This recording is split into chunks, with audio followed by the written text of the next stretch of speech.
অসমবাসীৰ কাৰণে এটা সুখবৰ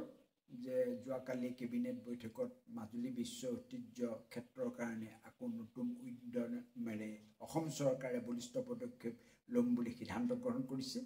আমি আশা কৰিছোঁ যে আজি বহু বছৰৰ পৰা মাজুলীক বিশ্ব ঐতিহ্য ক্ষেত্ৰ যদিও ইউনেস্কোৱে স্বীকৃতি দিয়া নাই, তথাপিতো বিশ্বৰ বিভিন্ন পৰ্যটকসকলে ভাৰতবাসীয়ে অসমবাসীয়ে নিজা নিজা মনৰ দ্বাৰা স্বীকৃতি দিছে আৰু এই স্বীকৃতি বাস্তৱ ৰূপত অসম চৰকাৰৰ বিশেষকৈ আমাৰ ডক্টৰ হিমন্ত বিশ্ব শৰ্মা ডাঙৰীয়াৰ নেতৃত্বত বলিষ্ঠ পদক্ষেপেৰে এই মাজুলী বিশ্ব ঐতিহ্য ক্ষেত্ৰ অতি সোনকালে লোৱাৰ যিখিনি আগৰ আশা আছিলে, এই আশাখিনি পুংখানুপুংখৰূপে বিবেচনা কৰি ইয়াক দস্তিয়াৰ তৈয়াৰ কৰি আমি জমা দিবৰ কাৰণে অসম চৰকাৰক আহ্বান জনাওঁ। অসমবাসীৰ কাৰণে এটা সুখবৰ যে যোৱাকালি কেবিনেট বৈঠকত মাজুলী বিশ্ব ঐতিহ্য ক্ষেত্ৰৰ কাৰণে আকৌ নতুন উদ্যমেৰে অসম চৰকাৰে বলিষ্ঠ পদক্ষেপ ল'ম বুলি সিদ্ধান্ত গ্ৰহণ কৰিছে। আমি আশা কৰিছোঁ যে আজি বহু বছৰৰ পৰা মাজুলীক বিশ্ব ঐতিহ্য ক্ষেত্ৰ যদিও ইউনেস্কোৱে স্বীকৃতি দিয়া নাই, তথাপিতো বিশ্বৰ বিভিন্ন পৰ্যটকসকলে ভাৰতবাসীয়ে অসমবাসীয়ে নিজা নিজা মনৰ দ্বাৰা স্বীকৃতি দিছে আৰু এই স্বীকৃতি বাস্তৱ ৰূপত অসম চৰকাৰৰ বিশেষকৈ আমাৰ ডক্টৰ হিমন্ত বিশ্ব শৰ্মা ডাঙৰীয়াৰ নেতৃত্বত বলিষ্ঠ পদক্ষেপেৰে এই মাজুলী বিশ্ব ঐতিহ্য ক্ষেত্ৰ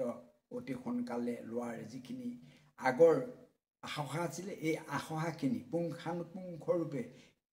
বিবেচনা কৰি ইয়াক দস্তিয়াৰ তৈয়াৰ কৰি আমি জমা দিবৰ কাৰণে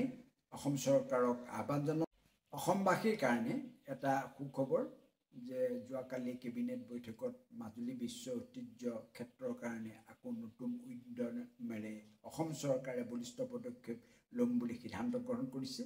আমি আশা কৰিছোঁ যে আজি বহু বছৰৰ পৰা মাজুলীক বিশ্ব ঐতিহ্য ক্ষেত্ৰ যদিও ইউনেস্কোৱে স্বীকৃতি দিয়া নাই, তথাপিতো বিশ্বৰ বিভিন্ন পৰ্যটকসকলে ভাৰতবাসীয়ে অসমবাসীয়ে নিজা নিজা মনৰ দ্বাৰা স্বীকৃতি দিছে আৰু এই স্বীকৃতি বাস্তৱ ৰূপত অসম চৰকাৰৰ বিশেষকৈ আমাৰ ডক্টৰ হিমন্ত বিশ্ব শৰ্মা ডাঙৰীয়াৰ নেতৃত্বত বলিষ্ঠ পদক্ষেপেৰে এই মাজুলী বিশ্ব ঐতিহ্য ক্ষেত্ৰ অতি সোনকালে লোৱাৰ যিখিনি আগৰ আশা আছিলে, এই আশাখিনি পুংখানুপুংখৰূপে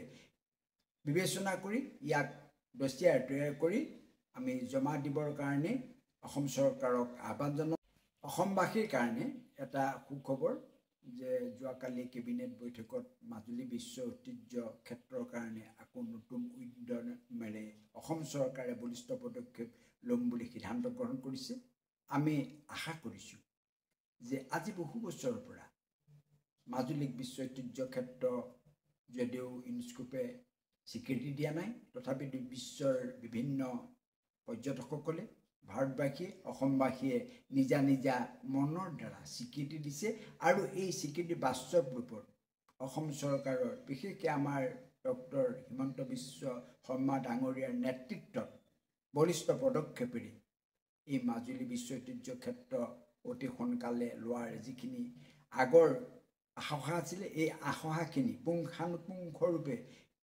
বিবেচনা কৰি ইয়াক দস্তিয়াৰ তৈয়াৰ কৰি আমি জমা দিবৰ কাৰণে অসম চৰকাৰক আহ্বান জনাওঁ।